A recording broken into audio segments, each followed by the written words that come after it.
Stand with us. That's the message hundreds of people had for local lawmakers as they united against new immigration policies. They say those policies could tear apart their families.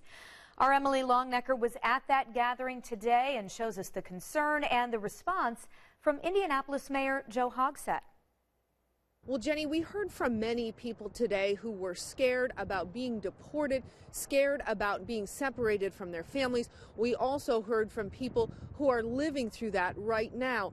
But Indianapolis Mayor Joe Hogsett had a message for those people. He said when he took an oath to be mayor of this city, he took an oath to be mayor and welcome all people. One body, one voice, united, we stand. The sign outside St. Philip Neri Church and School seemed to say what many gathered inside the school were longing to feel Sunday from the city they call home. We here today in Indy are part of a great movement. People like Juan Garcia who fear being deported. We are scared because there are a lot of big cities that they got like a raid. Garcia was one of hundreds who gathered with the city's faith leaders and members of the Indianapolis Congregation Action Network, Indy CAN, after the past 2 days, which saw ICE raids in 6 states across the country. A los niños sin padres.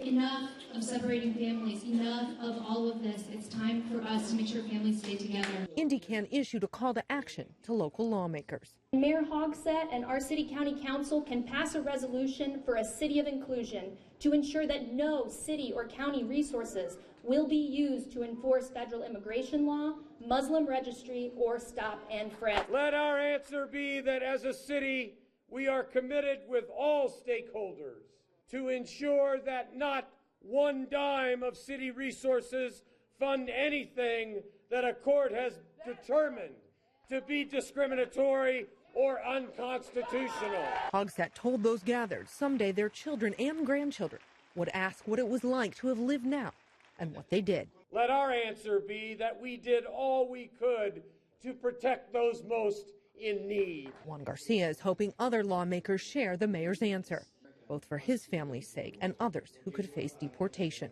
It's to living in constant fear. It's a risk he's accepted, though, Garcia says, to try and give his family a better life here. We work everywhere, and our kids, they're in the public school, and we pay taxes. Waiting for a visa, he says, was an option that may never have come. In the poor, we can afford that. Marion County Sheriff John Layton was also invited to today's event but did not attend. Now, a group from Indy CAN says that they plan to visit the sheriff tomorrow and ask him the same questions they had for Mayor Hogsett. Jenny?